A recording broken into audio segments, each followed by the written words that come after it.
안녕하십니까, 책돌입니다. 오늘 소개해드릴 책은 면역습관입니다.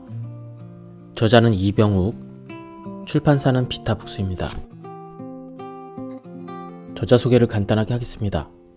이병욱 박사, 외과 전문의이자 소화기 내시경 전문의로 15년간 메스를 들고 암 환자의 수술을 집도했다. 하지만 첨단 의료 장비나 항암 화학요법, 방사선 치료, 수술로도 회복되기 힘든 환자들을 지켜보면서 질병을 이겨내려는 인체의 면역 기능과 구조를 돌아보게 된다. 이후 자연 치유력과 면역력에 초점을 둔 보안 통합 의학을 깊이 연구한 다음 대암 클리닉을 열었고 현재 많은 암 환자들의 희망이 되고 있다. 바로 본문을 보도록 하겠습니다. 소아마비나 홍역처럼 백신 개발로 전염 문제를 일단락지을 수도 있다. 그러나 변이 변종 바이러스가 지금처럼 연거푸 생겨난다면 백신은 무용지물이 되고 팬데믹 사태는 더 심각해질 것이다. 그런 면에서 나는 개인 면역력, 개인 위생이 점점 더 중요한 시대가 될 것이라고 내다본다. 감염 이후에 사람 몸속에 계속 잠복해 있는 바이러스는 자연 숙주가 아닌 인간을 매개로 정착하고자 한다. 새로운 숙주에 적응하기 위해서 과도하게 증식하기 때문에 사실상 바이러스 근절은 매우 어렵다고 볼 수 있다. 면역이 떨어지면 우리 몸은 상재균의 공격으로도 쉽게 무력화될 뿐 아니라 외부에서 침투하는 바이러스 공격도 막아낼 수 없다. 그러니 바이러스나 특정균에 감염되었다면 현재 내 몸의 면역력이 외부 미생물의 공격을 감당할 수 없는 상태임을 의미한다. 우리의 면역 시스템은 크게 선천 면역과 후천 면역으로 나뉘는데 선천 면역은 말 그대로 선천적으로 가지고 태어난 면역이다. 부모에게 물려받은 유전자가 기본 면역계를 이루고 태어난 이후 환경에 적응하면서 새로운 면역 체계를 형성하면 그것이 곧 후천 면역이 된다. 코로나19가 전 인류를 팬데믹에 빠뜨린 원인도 그만큼 면역력이 낮은 사람들에게 치명적인 바이러스였기 때문이다. 앞으로 이와 비슷한 팬데믹이 언제 어떤 형태로 찾아올지 알 수 없는 노릇이다. 감염 질환에 맞서기 위해서는 인체 면역력을 키우는 것 말고는 달리 방법이 없다. 팬데믹 시대가 아니더라도 일상생활에서 습관을 바꾸는 것이 곧 면역력을 높이는 일이다. 수면의 질을 관리하고 금연, 금주, 적절한 운동으로 스트레스를 해소한다면 면역세포는 충분히 건강한 상태를 유지할 수 있다. 한 가지 더, 나는 환자들에게 감정 면역력을 키우는 습관도 함께 강조한다.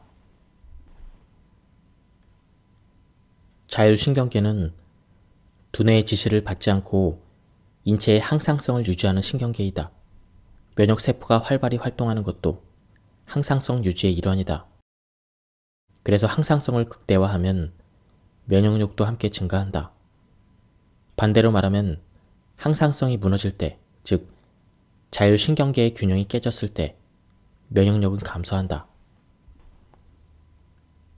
자율신경계의 항상성 기능이 무너지는 원인은 여러 가지가 있지만 현대 사회의 경우 스트레스를 빼놓을 수 없다. 정신적, 심리적 트라우마가 결국 면역력을 떨어뜨리는 결과를 가져온다. 지속적인 스트레스로 자율신경의 균형이 깨졌을 때 인체 면역력 체계는 정상적으로 작동할 수 없는 상태라 볼 수 있다. 이 상태에서 세균이나 바이러스 같은 유해물질이 체내로 유입되면 조절 T세포가 제 기능을 상실해서 공격하지 말아야 할 세포 표면의 세포 단백질을 마구 공격하게 된다. 그러면 몸은 계획 없던 염증 반응이 늘어나고 신체 기능이 떨어지면서 만성 장애가 생긴다. 바로 자가 면역 질환이 발생하는 것이다. 어떻게 보면 인간이 겪는 모든 일상은 언제나 스트레스를 동반한다. 참고로 인체는 급성 스트레스에 대처할 시스템을 이미 갖추고 있다. 앞에서 여러 번 강조했던 자율신경계이다. 뇌가 스트레스에 반응하면 뇌하수체, 부신 피질이 신호를 보내 교감신경을 자극하는 것이다. 흥분, 위협, 불안 등의 감정을 느끼기도 하지만 항상성에 문제가 없다면 곧이어 부교감신경이 협력해 몸과 마음을 원상태로 돌려놓는다. 이 과정은 오히려 뇌와 몸을 단련해서 사회성, 공감 능력을 키우기도 한다. 이처럼 적절한 스트레스는 삶의 활력이 된다. 그러니 면역력을 높이기 위해서는 일상 속 스트레스와 공존의 길을 모색할 필요가 있다. 스트레스의 부정성을 잘 다스려 완충작용을 기대하는 방법을 택하는 것이다. 어떤 종류든 부정적 스트레스가 장기간 이어져 몸이 이상 반응을 보이기 시작했다면 가장 먼저 과로를 피해야 한다. 몸을 혹사하면 면역력이 더 떨어져 스트레스에 대한 저항성이 감소하기 때문이다. 앞서 말했듯이 적절한 스트레스 반응에는 교감신경계가 활발히 활동하며 저항성이 증가하는데 이 과정을 통해 우리는 몸과 마음의 면역을 키울 수 있다. 새로운 상황에 잘 적응하거나 한두 번 경험하는 일에 어느 정도 노련함이 생기는 것도 저항성이 제 역할을 하고 있다는 증거다. 하지만 과로로 저항성이 소진되면 생리적 불균형은 더 심해진다. 인체 심리는 불평, 불만, 시기, 질투, 미움, 화와 같은 부정적인 감정이 높아지면 고민과 긴장이 이어지면서 분노를 조절할 수 없는 정신적 불균형 상태에 놓이게 된다. 이런 마이너스 감정은 면역을 떨어뜨리는 요인이 될 수 있으니 감정 조절에도 각별히 신경을 쓰자. 교감신경이 우위에 있을 때 혈당치가 올라가는데 이는 스트레스 호르몬이 증가하면서 인슐린 작용을 억제하기 때문이다. 하지만 웃음은 교감신경이 아닌 부교감신경을 자극한다. 그래서 부교감신경이 우위를 차지하면 인슐린이 제대로 분비돼 혈당을 낮추는 것이다. 혈액 속 포도당 농도가 옅어지면 순환이 좋아져 림프구가 증가하는 효과도 기대할 수 있는데 이 과정이 곧 면역으로 연결된다. 웃음은 또 바이러스 감염 세포나 암세포를 공격하는 NK세포를 약 6배 정도 늘리는 효과가 있다. 면역 세포 중 하나인 NK세포는 유일하게 암세포와 정상세포를 구별해서 공격하는 것으로 알려져 있다. 교감신경과 부교감신경이 균형을 이루려면 수면 시간과 질도 중요하다. 장시간 잠을 못 자게 한 실험용 쥐가 면역력이 떨어져서 폐혈증으로 죽었다는 연구 결과가 이를 뒷받침한다. 면역력을 높이는 데 성인은 수면 7시간 이상, 아이는 12시간 내외가 적절하다. 수면이 부족하면 혈압이 증가하고 면역력은 떨어지며 성장 호르몬이나 멜라토닌 같은 호르몬 분비가 줄어든다. 이렇게 되면 아이들은 성장이 지연되고 성인은 노화를 예방하는 호르몬이 자기 역할을 하지 못하게 된다. 수면 중에 분비되는 멜라토닌은 오후 7시쯤 분비되기 시작해서 밤 10시쯤 큰 폭으로 상승하고 새벽 2시에서 3시에 절정을 이룬다. 낮 동안 햇볕을 충분히 받아야 자는 동안 멜라토닌이 충분히 분비되며 이를 통해 몸은 과도하게 쌓인 활성산소를 제거해 세포를 재생한다. 햇볕을 충분히 쬐고 숙면하는 습관은 또 다른 성장 호르몬인 세로토닌의 분비도 늘린다. 세로토닌은 상처가 났을 때 혈액이 빨리 응고되도록 혈관 수축 작용을 하고 불안 증세 완화, 식욕 상승 등 다양한 효과가 있다. 잠들기 2시간 전에 따뜻한 물로 목욕하는 습관이나 바나나, 체리, 우유, 토마토 같은 식품을 잘 챙겨 먹는 습관이 도움이 된다. 성장 호르몬은 10대 후반에서 20대 초반에 절정을 이루었다가 10년 주기로 15%씩 감소하는데 이 감소 속도가 빨라지면 그만큼 빨리 늙는 경향이 있다. 단순히 외모가 늙는 것이 아니라 신체 구조 및 기능이 변화해 여러 기능이 떨어지게 된다.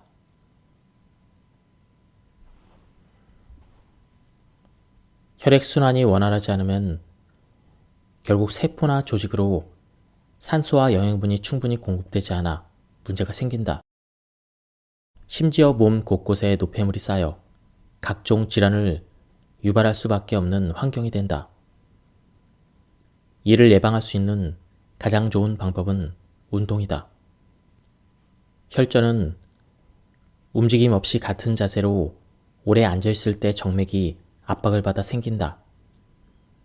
이럴 때는 가볍게 팔다리, 특히 종아리에 힘을 주는 운동을 하거나 스트레칭만 해줘도 면역력을 높일 수 있다.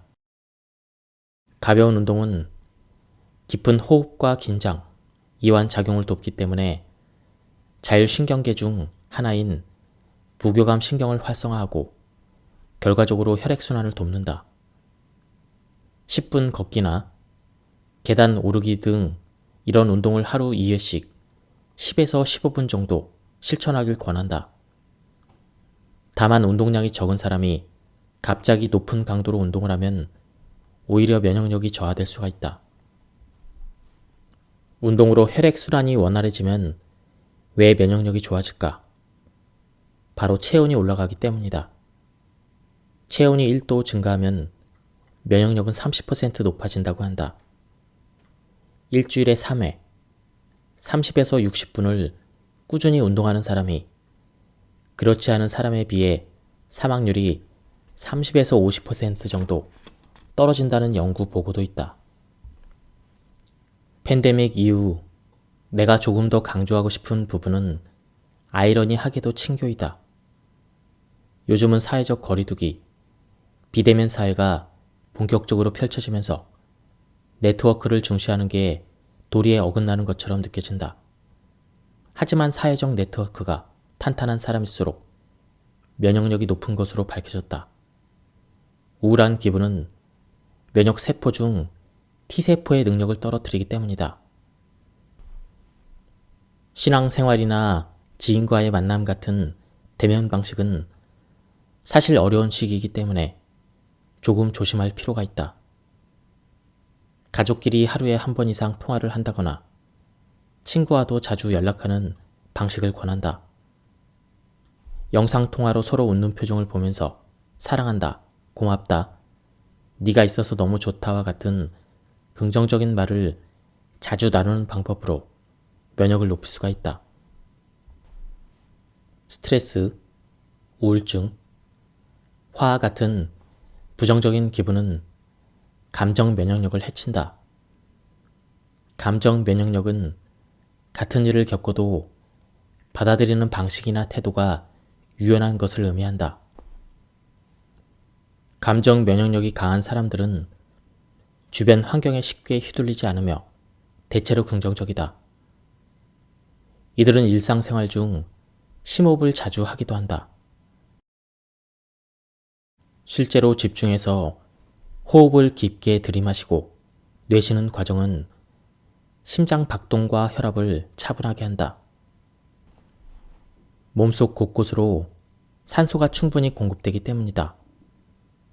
혈액 속 산소가 부족하면 혈관이 수축해 두통을 유발하는데 하루에도 틈틈이 심호흡을 진행하면 몸과 마음이 이완되는 것을 느낄 수 있을 것이다.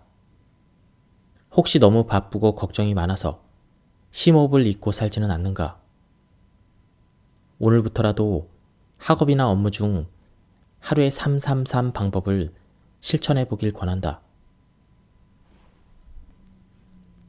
스트레스를 받은 직후의 3분 안에 3분씩 하루에 3번 깊은 호흡을 실천하는 것이다. 아로마 오일을 활용해 향을 흡입하며 호흡에 집중하는 것도 추천할 만한 방식이다. 손수건에 오일을 한두 방울 떨어뜨린 뒤 향을 느껴보자. 아로마 오일은 후각신경을 거쳐 직접 대뇌에 영향을 주고 폐로 흡수되는데 부교감 신경에 즉각 영향을 미쳐서 심신이완에 도움을 준다. 가정 안에서 부모, 형제 간 좋은 관계를 유지하고 서로 위로와 사랑을 주고받으면 감정 면역력을 높이는 데 효과적이다. 이탈리아의 한 마을에 29명 노인을 대상으로 조사한 결과 가족과 함께 사는 고령자는 그렇지 않은 노인보다 정신건강 상태가 월등히 좋았다. 노화로 신체 건강에는 여러 문제가 있었지만 낙천주의, 일에 대한 좋은 가치관, 가족적 유대감이 노인들의 스트레스 지수를 낮춰서 정신건강에 도움을 주는 것으로 밝혀졌다. 가족은 다른 말로 식구라고도 한다. 함께 먹는 입이라는 의미다. 비단 음식뿐 아니라 가족은 기쁨과 슬픔을 함께 공유한다. 가족 구성원 중 누군가 나쁜 감정을 느낀다면 이 또한 다른 구성원에게 전이 돼서 결국 모두의 감정이 다운된다. 하지만 이때 적절히 대화하며 서로의 감정을 다독여주면 슬픔이나 우울한 감정은 해소된다. 기쁨은 나누면 2배가 되고 슬픔은 반이 된다는 말도 있지 않은가. 가정의 역할과 순기능이 나는 이 부분이라고 믿고 있다. 이런 순기능을 충족하기 위해서는 포지티브 대화가 무엇보다 중요하다. 가족끼리는 무슨 말이든 나눌 수 있어야 하고 그 대화로 사랑의 감정을 주고받을 수 있어야 한다. 꺼내기 어려운 개인적인 이야기나 걱정거리로부터 기쁘고 자랑할 만한 이야기까지 모두 공유하며 격려, 용기, 위로, 배려, 사랑을 나누려는 게 바로 포지티브 대화다. 서로의 입장을 그저 잘 들어주기만 해도 반은 성공이다. 상대방의 말을 끊지 않고 성의 있게 들어주는 것. 들으면서 공감 섞인 피드백을 주는 것이다. 그리고 서로에게 서운한 점이 생겼을 때는 감정적으로 호소하기보다 구체적인 상황을 예로 들어 말하는 편이 좋다. 그렇게 해야 상대방이 어떤 지점에서 오해했는지, 어떻게 하는 게 정말 상대를 도와주는 것인지 서로 이해할 수 있다. 내가 직접 관여하지 않았는데도 좋지 않은 사회 문제로 부정적인 감정을 느끼는 것을 소셜 스트레스, 즉 사회적 스트레스라고 한다. 소셜 스트레스를 다스리는 탁월한 방법으로 나는 봉사와 기부를 추천한다. 이 나눔 행동이 주는 건강증진 효과는 놀라울 정도이다. 봉사와 기부가 어떻게 면역력을 높여준다는 거죠? 이렇게 묻는 사람이 있을지도 모르겠다. 하지만 의학적으로도 이 부분은 늘 연구의 대상이었고 봉사, 기부, 타인을 위한 기도 등이 건강한 삶을 위해서 많은 도움이 된다는 사실은 의학적으로 증명되었다. 한 예로 미국 최고 부자로 꼽힐 뿐 아니라 장수한 인물로도 유명한 록펠러는 자선 사업을 시작하고 나서부터 건강이 회복되었다고 한다. 마더 테레사 효과도 꽤 유명하다. 1998년도 미국 하버드 대학교 의과대학에서 진행한 연구를 살펴보자. 이 연구팀은 남을 위해 봉사활동을 하거나 착한 행위를 보는 것만으로도 인체의 면역 기능은 향상된다는 가설을 세우고 대상자 중 132명에게 마더 테레사가 봉사하는 영상을 50분간 보여줬다. 시청이 끝난 뒤 바로 이들의 항체를 조사한 결과 보통 영상을 본 그룹에 비해 면역 항체 지수가 크게 높아졌다. 이렇게 상승한 수치는 최소 며칠, 최대 몇 주간 지속됐다. 이 반응의 핵심은 침샘에 있었다. 사람의 침은 면역 항체를 포함하는데 근심이나 긴장 상태가 지속되면 침이 말라서 항체가 줄어든다. 하지만 기분이 좋아지는 영상, 가령 마더 테레사가 봉사하는 장면 등을 보면 침을 포함한 타액 분비량이 늘면서 면역 항체도 같이 증가하는 것이다. 본인이 직접 다른 이를 돕는 경우 이 기분 좋은 상태가 더 길어진다는 보고가 있다. 부가적인 신체의 변화도 주목할 만하다. 혈압과 콜레스테롤 수치가 낮아지고 행복 호르몬인 엔돌핀이 적정 수치의 3배 이상으로 분비된다. 백신은 충분한 임상 실험을 거쳐 생산된다는 사실을 기억해야 한다. 실제로 부작용이 생기는 비율은 전체 접종자를 두고 본다면 아주 미미한 수준이다. 현재 세계는 백신 접종으로 코로나19 바이러스에 대항할 면역력을 갖추는 게 우선이다. 백신 접종을 할지 말지보다 접종 이후 관리에 더 초점을 맞추길 바란다. 가장 우선적인 관리는 일주일 정도 절대 무리하지 않는 것이다. 수면 시간도 중요하다.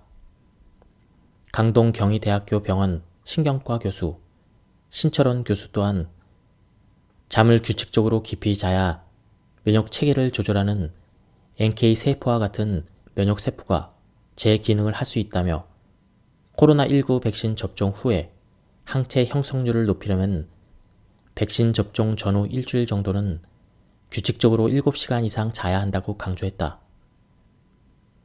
면역력을 결정짓는 수면 단계는 소파 수면이다. 소파 수면기는 가장 깊게 잠이 드는 밤 12시에서 새벽 3시까지의 상태를 말한다. 일반적으로 수면 단계는 비렘 수면과 렘 수면으로 나뉜다. 보통은 잠자는 동안 모든 뇌 활동이 정지한다고 생각하지만 그것은 비렘 수면기에 해당한다. 정상 성인 기준으로 수면은 4에서 6회의 단계의 반복이다. 비렘 수면으로 시작해서 뇌가 낮 동안 기억했던 그런 기억들을 정리하느라 활동을 시작하는 렘 수면기가 오고 이후 이 과정이 약 90분 주기로 반복된다. 그런데 면역에 도움이 되는 멜라토닌이 가장 왕성하게 분비되는 때는 최초로 깊은 잠에 빠진 비렘 수면 단계이다. 이때 뇌파는 파장이 크고 느린 델타파가 우위를 차지한다. 면역력을 회복하는 첫걸음은 결국 생활 습관에 어느 정도 리듬을 만들어주는 것이다. 악순환의 고리를 끊고 선순환 구조를 만들어야 되는데 이때 가장 실천하기 쉬운 방법 하나를 떠올려 열흘이라도 꾸준히 시도해보자. 가령 잠드는 시간을 밤 11시로 정하고 일주일에 4번 이상은 무조건 해내겠다는 다짐을 한다. 만약 상황상 일정한 시간에 잠들기 어렵다면 수면 부족, 늦잠, 영양 불균형, 운동 부족, 과로, 만성 피로 수순 중에서 다른 부분을 살핀다.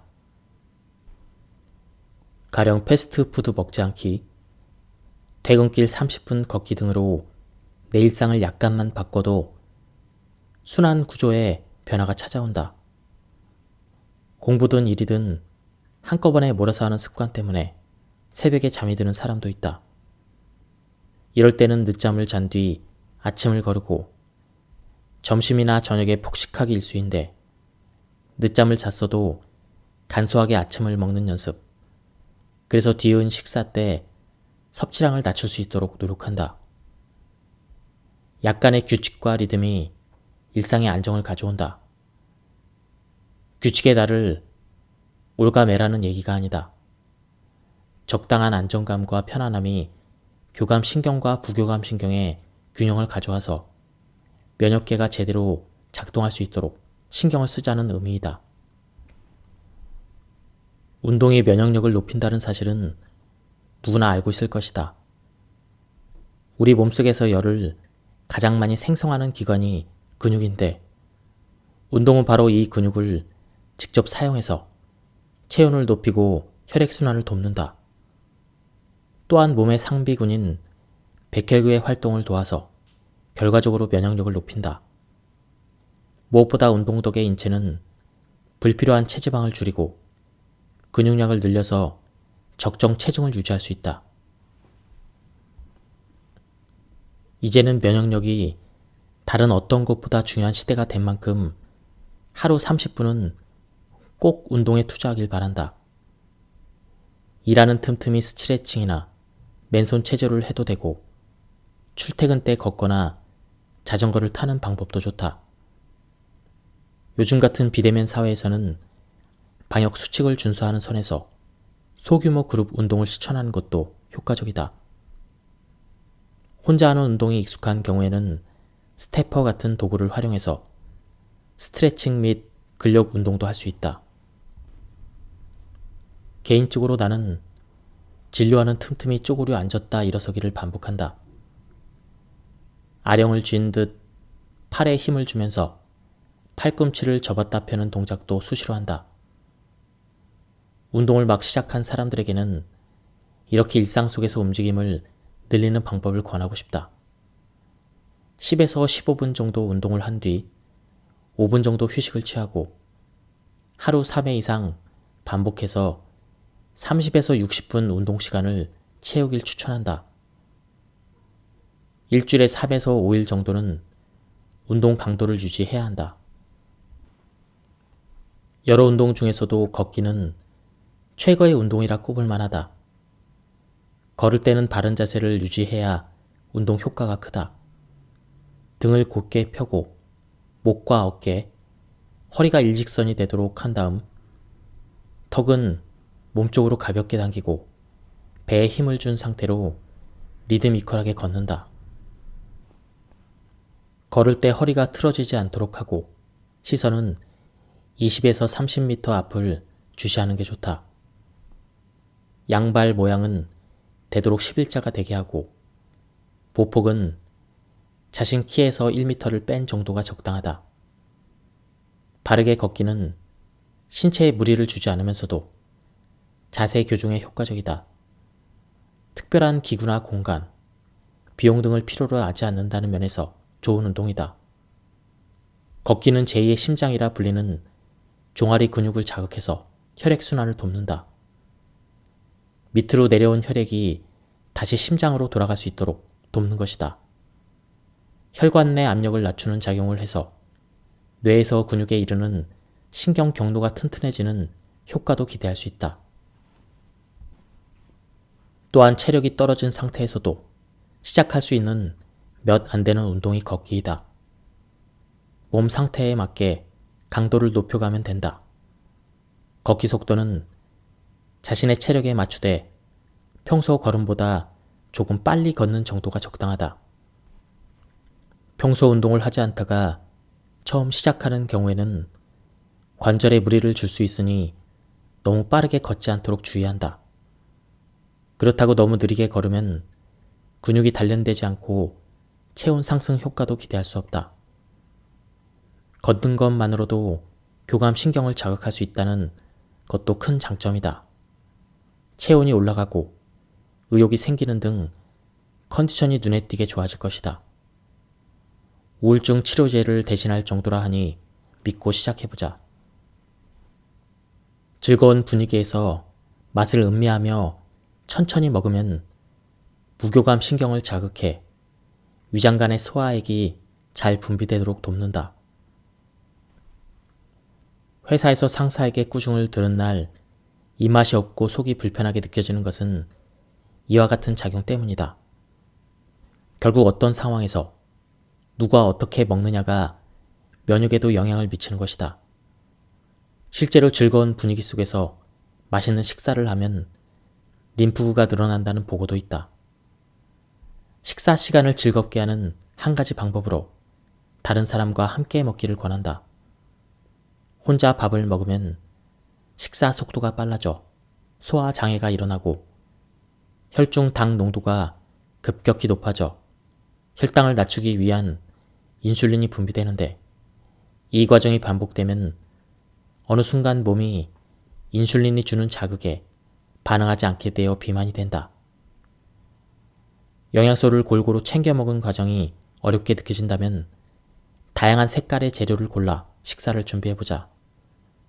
색이 다양하다는 얘기는 그만큼 다양한 영양소를 함유하고 있음을 뜻한다.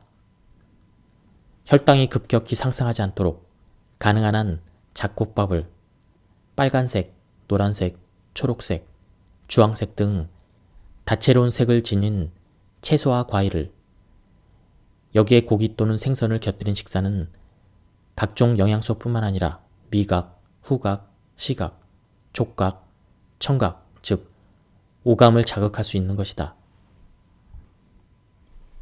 지금까지 이 책에 대한 리뷰를 모두 마쳤습니다. 이 책은 우리 일상 속에서 면역력을 높일 수 있는 실천적인 부분이 많이 있었습니다. 다소 어려울 수도 있는 내용인데 쉽게 잘 풀어서 설명해 주신 것 같습니다. 한번 책을 구해서 읽어보실 것을 추천드립니다. 여기서 리뷰를 마치도록 하겠습니다. 감사합니다. 안녕하십니까, 책돌이입니다. 오늘 소개해드릴 책은 면역습관입니다.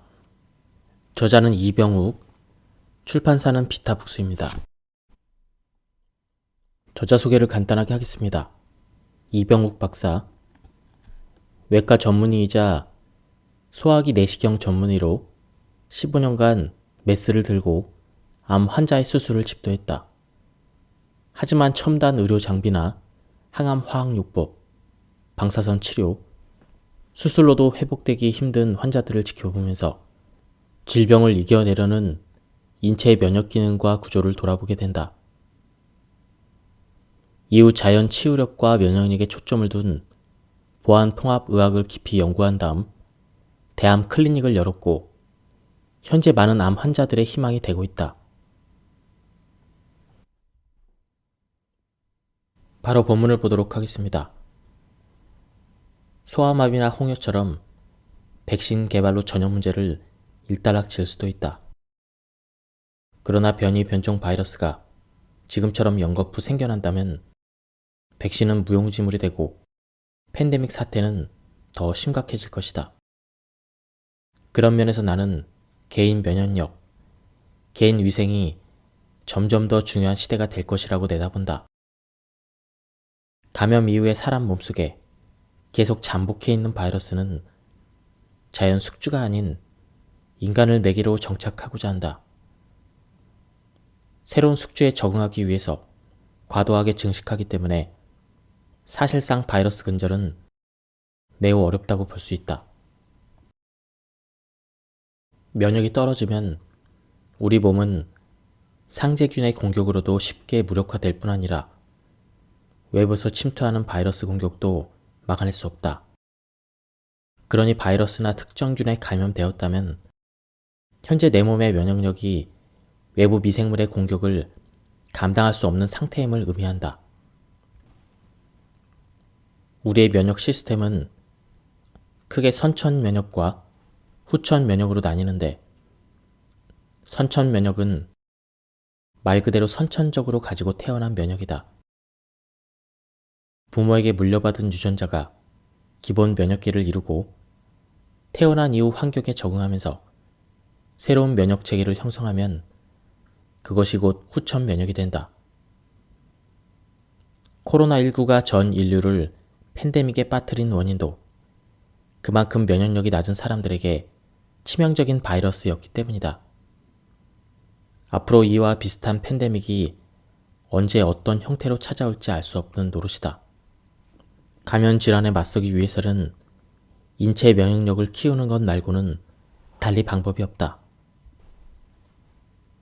팬데믹 시대가 아니더라도 일상생활에서 습관을 바꾸는 것이 곧 면역력을 높이는 일이다. 수면의 질을 관리하고 금연, 금주, 적절한 운동으로 스트레스를 해소한다면 면역세포는 충분히 건강한 상태를 유지할 수 있다. 한 가지 더, 나는 환자들에게 감정 면역력을 키우는 습관도 함께 강조한다. 자율신경계는 두뇌의 지시를 받지 않고 인체의 항상성을 유지하는 신경계이다.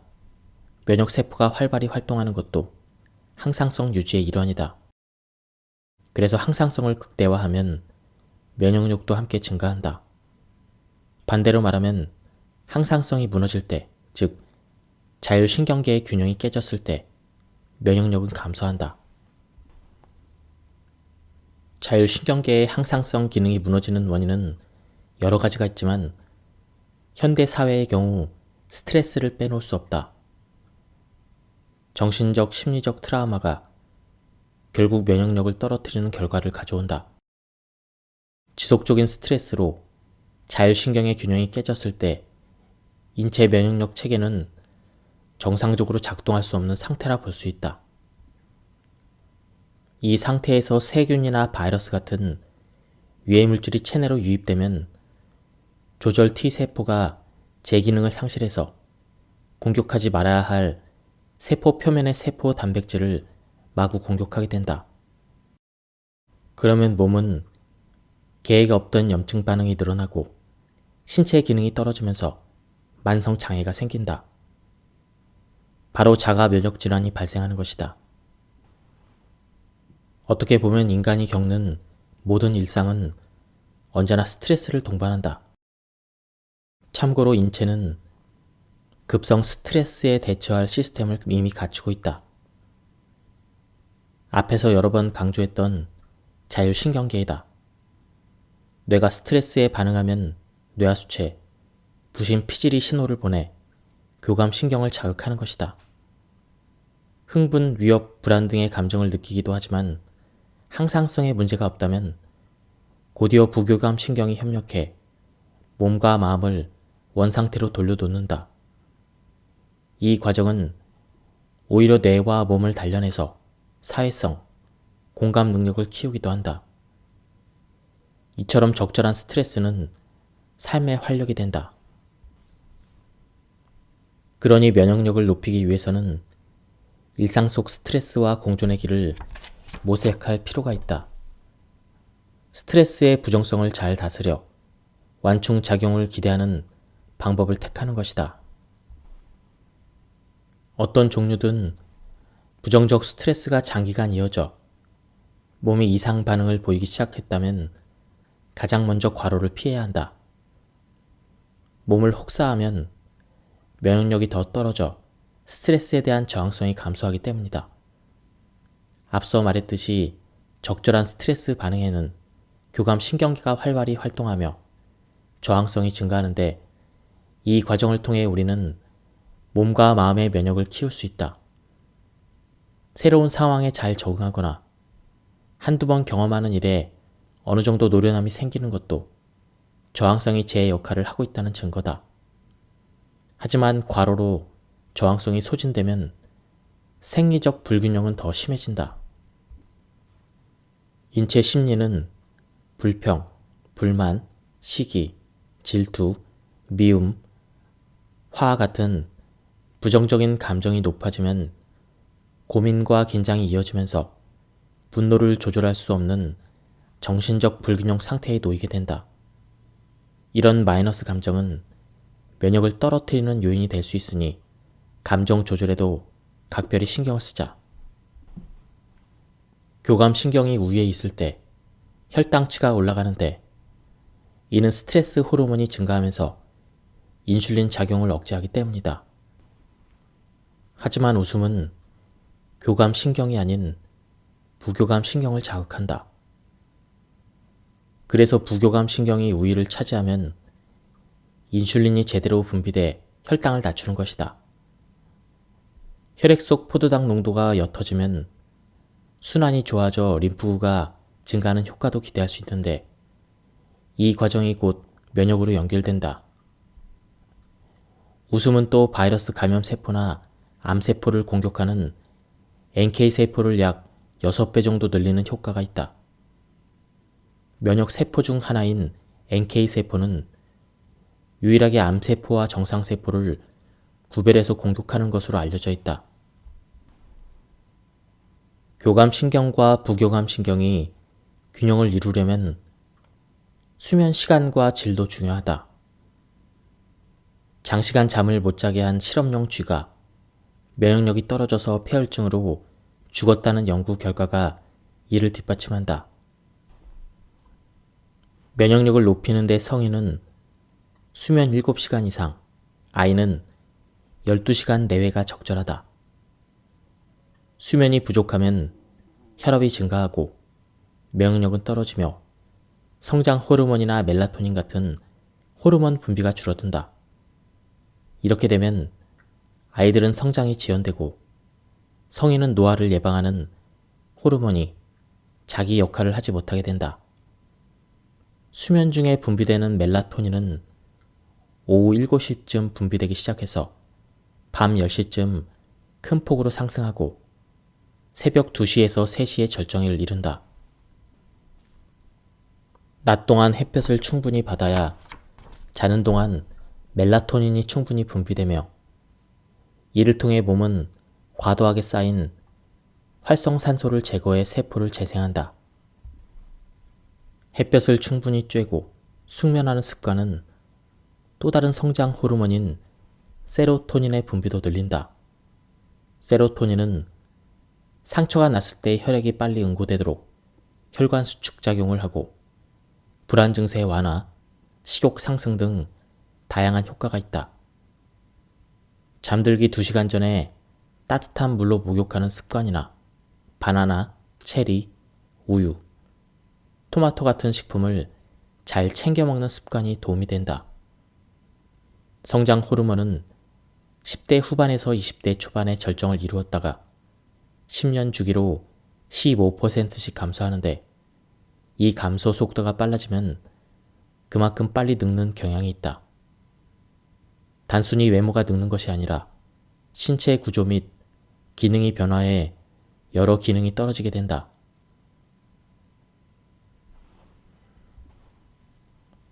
혈액순환이 원활하지 않으면 결국 세포나 조직으로 산소와 영양분이 충분히 공급되지 않아 문제가 생긴다.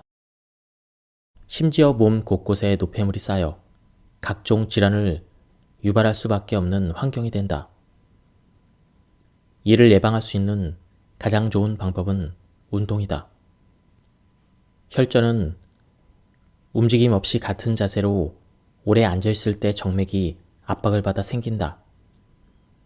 이럴 때는 가볍게 팔다리, 특히 종아리에 힘을 주는 운동을 하거나 스트레칭만 해줘도 면역력을 높일 수 있다.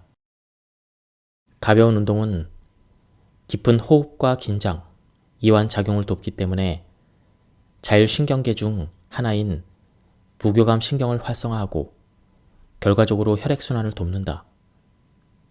10분 걷기나 계단 오르기 등 이런 운동을 하루 2회씩 10에서 15분 정도 실천하길 권한다.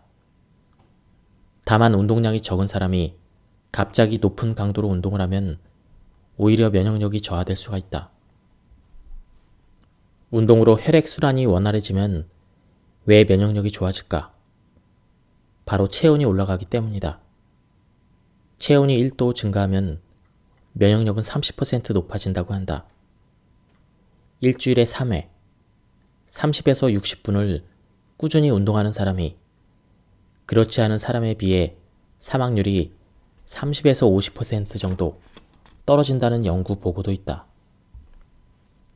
팬데믹 이후 내가 조금 더 강조하고 싶은 부분은 아이러니하게도 친교이다. 요즘은 사회적 거리두기, 비대면 사회가 본격적으로 펼쳐지면서 네트워크를 중시하는 게 도리에 어긋나는 것처럼 느껴진다. 하지만 사회적 네트워크가 탄탄한 사람일수록 면역력이 높은 것으로 밝혀졌다. 우울한 기분은 면역 세포 중 T세포의 능력을 떨어뜨리기 때문이다. 신앙생활이나 지인과의 만남 같은 대면 방식은 사실 어려운 시기이기 때문에 조금 조심할 필요가 있다. 가족끼리 하루에 한 번 이상 통화를 한다거나 친구와도 자주 연락하는 방식을 권한다. 영상통화로 서로 웃는 표정을 보면서 사랑한다, 고맙다, 네가 있어서 너무 좋다와 같은 긍정적인 말을 자주 나누는 방법으로 면역을 높일 수가 있다. 스트레스, 우울증, 화와 같은 부정적인 기분은 감정 면역력을 해친다. 감정 면역력은 같은 일을 겪어도 받아들이는 방식이나 태도가 유연한 것을 의미한다. 감정 면역력이 강한 사람들은 주변 환경에 쉽게 휘둘리지 않으며 대체로 긍정적이다. 이들은 일상생활 중 심호흡을 자주 하기도 한다. 실제로 집중해서 호흡을 깊게 들이마시고 내쉬는 과정은 심장 박동과 혈압을 차분하게 한다. 몸속 곳곳으로 산소가 충분히 공급되기 때문이다. 혈액 속 산소가 부족하면 혈관이 수축해 두통을 유발하는데 하루에도 틈틈이 심호흡을 진행하면 몸과 마음이 이완되는 것을 느낄 수 있을 것이다. 혹시 너무 바쁘고 걱정이 많아서 심호흡을 잊고 살지는 않는가? 오늘부터라도 학업이나 업무 중 하루에 333 방법을 실천해 보길 권한다. 스트레스를 받은 직후의 3분 안에 3분씩 하루에 3번 깊은 호흡을 실천하는 것이다.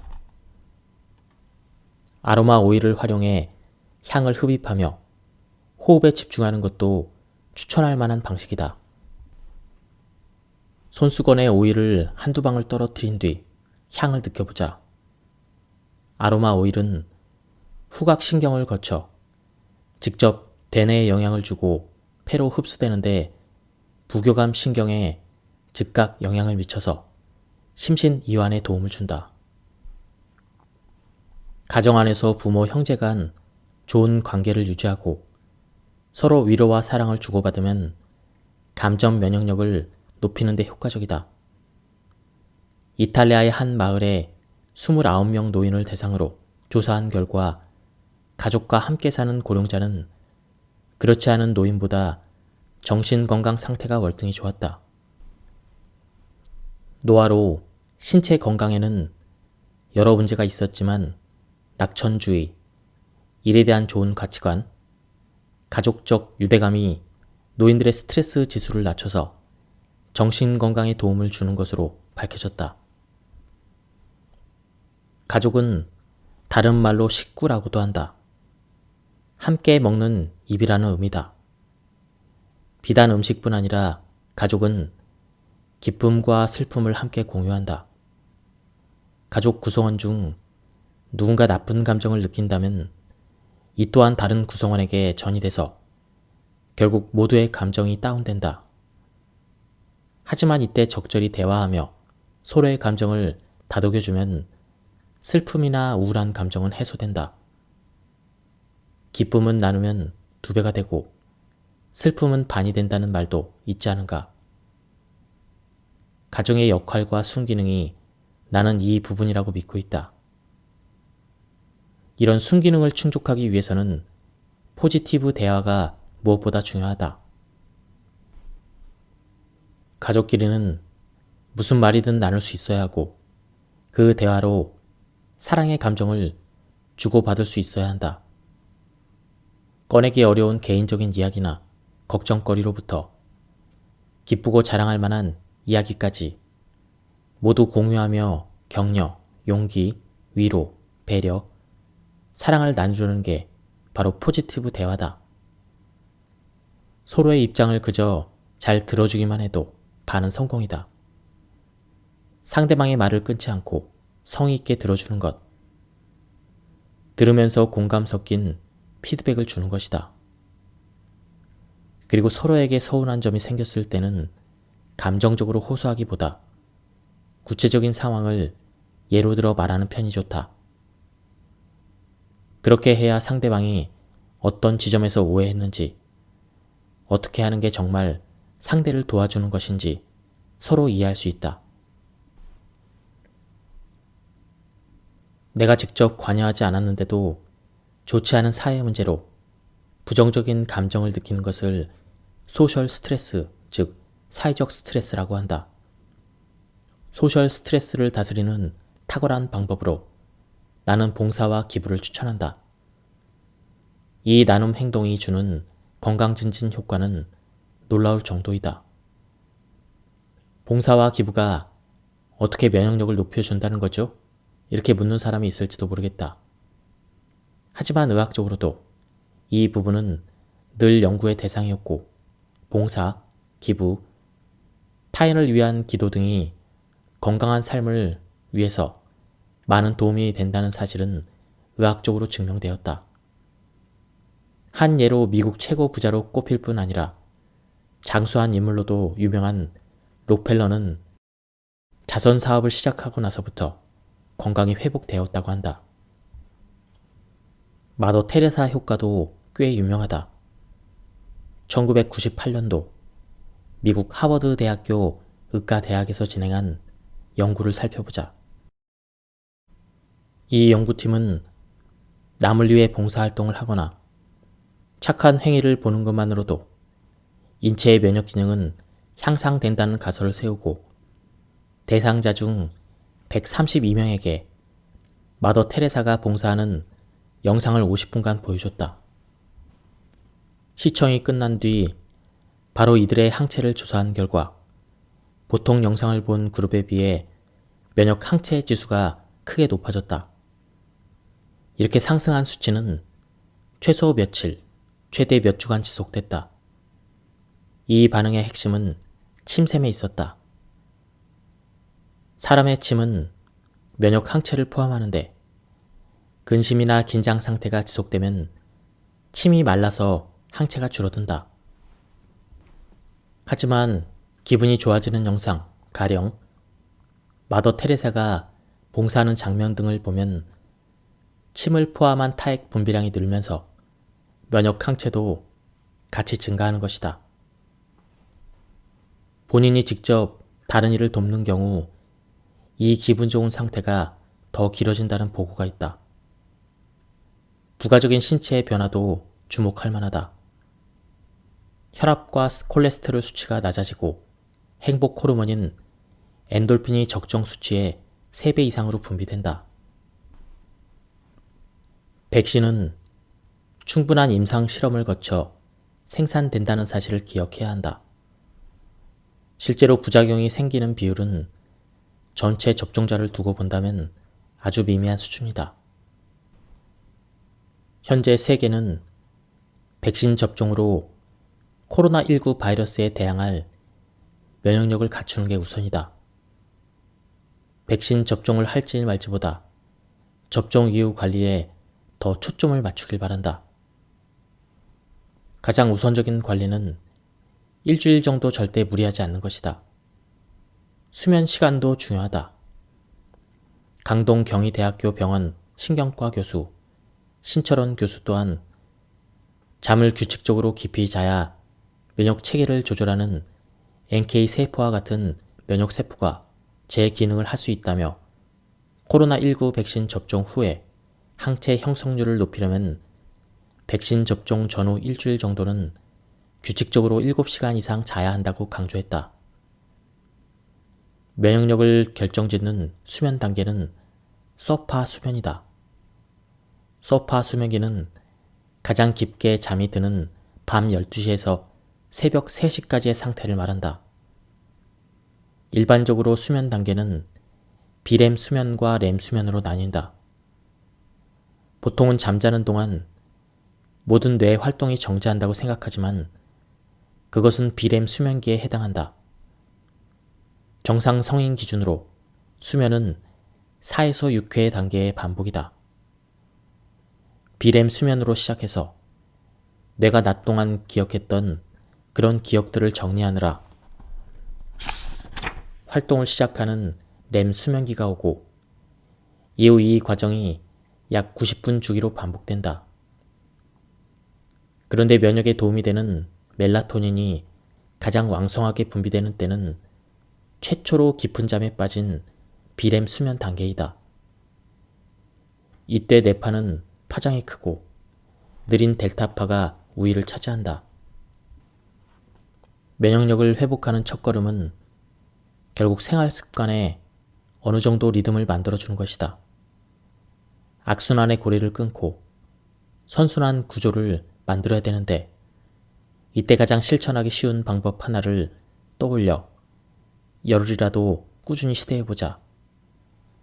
가령 잠드는 시간을 밤 11시로 정하고 일주일에 4번 이상은 무조건 해내겠다는 다짐을 한다. 만약 상황상 일정한 시간에 잠들기 어렵다면 수면 부족, 늦잠, 영양 불균형, 운동 부족, 과로, 만성 피로 수순 중에서 다른 부분을 살핀다. 가령 패스트푸드 먹지 않기, 퇴근길 30분 걷기 등으로 내 일상을 약간만 바꿔도 순환 구조에 변화가 찾아온다. 공부든 일이든 한꺼번에 몰아서 하는 습관 때문에 새벽에 잠이 드는 사람도 있다. 이럴 때는 늦잠을 잔 뒤 아침을 거르고 점심이나 저녁에 폭식하기 일수인데 늦잠을 잤어도 간소하게 아침을 먹는 연습, 그래서 뒤은 식사 때 섭취량을 낮출 수 있도록 노력한다. 약간의 규칙과 리듬이 일상의 안정을 가져온다. 규칙의 달을 올가매라는 얘기가 아니다. 적당한 안정감과 편안함이 교감신경과 부교감신경의 균형을 가져와서 면역계가 제대로 작동할 수 있도록 신경을 쓰자는 의미이다. 운동이 면역력을 높인다는 사실은 누구나 알고 있을 것이다. 우리 몸속에서 열을 가장 많이 생성하는 기관이 근육인데 운동은 바로 이 근육을 직접 사용해서 체온을 높이고 혈액순환을 돕는다. 또한 몸의 상비군인 백혈구의 활동을 도와서 결과적으로 면역력을 높인다. 무엇보다 운동 덕에 인체는 불필요한 체지방을 줄이고 근육량을 늘려서 적정 체중을 유지할 수 있다. 이제는 면역력이 다른 어떤 것보다 중요한 시대가 된 만큼 하루 30분은 꼭 운동에 투자하길 바란다. 일하는 틈틈이 스트레칭이나 맨손 체조를 해도 되고 출퇴근 때 걷거나 자전거를 타는 방법도 좋다. 요즘 같은 비대면 사회에서는 방역 수칙을 준수하는 선에서 소규모 그룹 운동을 실천하는 것도 효과적이다. 혼자 하는 운동이 익숙한 경우에는 스태퍼 같은 도구를 활용해서 스트레칭 및 근력 운동도 할 수 있다. 개인적으로 나는 진료하는 틈틈이 쪼그려 앉았다 일어서기를 반복한다. 아령을 쥔 듯 팔에 힘을 주면서 팔꿈치를 접었다 펴는 동작도 수시로 한다. 운동을 막 시작한 사람들에게는 이렇게 일상 속에서 움직임을 늘리는 방법을 권하고 싶다. 10에서 15분 정도 운동을 한 뒤 5분 정도 휴식을 취하고 하루 3회 이상 반복해서 30에서 60분 운동 시간을 채우길 추천한다. 일주일에 3에서 5일 정도는 운동 강도를 유지해야 한다. 여러 운동 중에서도 걷기는 최고의 운동이라 꼽을 만하다. 걸을 때는 바른 자세를 유지해야 운동 효과가 크다. 등을 곧게 펴고 목과 어깨, 허리가 일직선이 되도록 한 다음 턱은 몸쪽으로 가볍게 당기고 배에 힘을 준 상태로 리드미컬하게 걷는다. 걸을 때 허리가 틀어지지 않도록 하고 시선은 20에서 30m 앞을 주시하는 게 좋다. 양발 모양은 되도록 11자가 되게 하고 보폭은 자신 키에서 1m를 뺀 정도가 적당하다. 바르게 걷기는 신체에 무리를 주지 않으면서도 자세 교정에 효과적이다. 특별한 기구나 공간, 비용 등을 필요로 하지 않는다는 면에서 좋은 운동이다. 걷기는 제2의 심장이라 불리는 종아리 근육을 자극해서 혈액순환을 돕는다. 밑으로 내려온 혈액이 다시 심장으로 돌아갈 수 있도록 돕는 것이다. 혈관 내 압력을 낮추는 작용을 해서 뇌에서 근육에 이르는 신경 경로가 튼튼해지는 효과도 기대할 수 있다. 또한 체력이 떨어진 상태에서도 시작할 수 있는 몇 안 되는 운동이 걷기이다. 몸 상태에 맞게 강도를 높여가면 된다. 걷기 속도는 자신의 체력에 맞추되 평소 걸음보다 조금 빨리 걷는 정도가 적당하다. 평소 운동을 하지 않다가 처음 시작하는 경우에는 관절에 무리를 줄 수 있으니 너무 빠르게 걷지 않도록 주의한다. 그렇다고 너무 느리게 걸으면 근육이 단련되지 않고 체온 상승 효과도 기대할 수 없다. 걷는 것만으로도 교감 신경을 자극할 수 있다는 것도 큰 장점이다. 체온이 올라가고 의욕이 생기는 등 컨디션이 눈에 띄게 좋아질 것이다. 우울증 치료제를 대신할 정도라 하니 믿고 시작해보자. 즐거운 분위기에서 맛을 음미하며 천천히 먹으면 무교감 신경을 자극해 위장 간의 소화액이 잘 분비되도록 돕는다. 회사에서 상사에게 꾸중을 들은 날 입맛이 없고 속이 불편하게 느껴지는 것은 이와 같은 작용 때문이다. 결국 어떤 상황에서 누가 어떻게 먹느냐가 면역에도 영향을 미치는 것이다.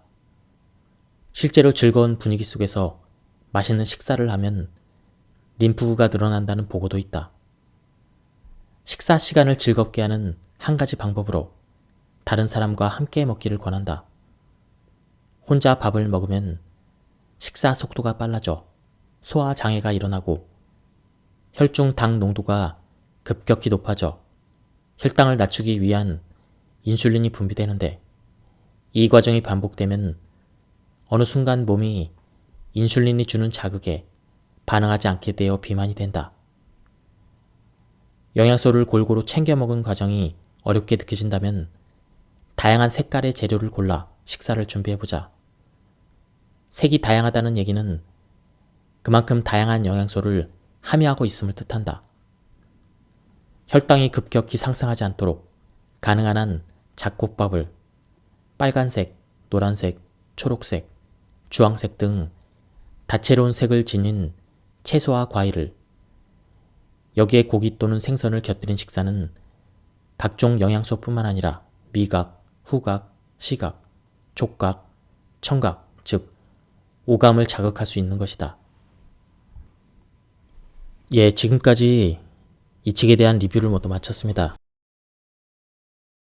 이 책은 우리 일상 속에서 면역력을 높일 수 있는 실천적인 부분이 많이 있었습니다. 다소 어려울 수도 있는 내용인데 쉽게 잘 풀어서 설명해 주신 것 같습니다. 한번 책을 구해서 읽어보실 것을 추천드립니다. 여기서 리뷰를 마치도록 하겠습니다. 감사합니다.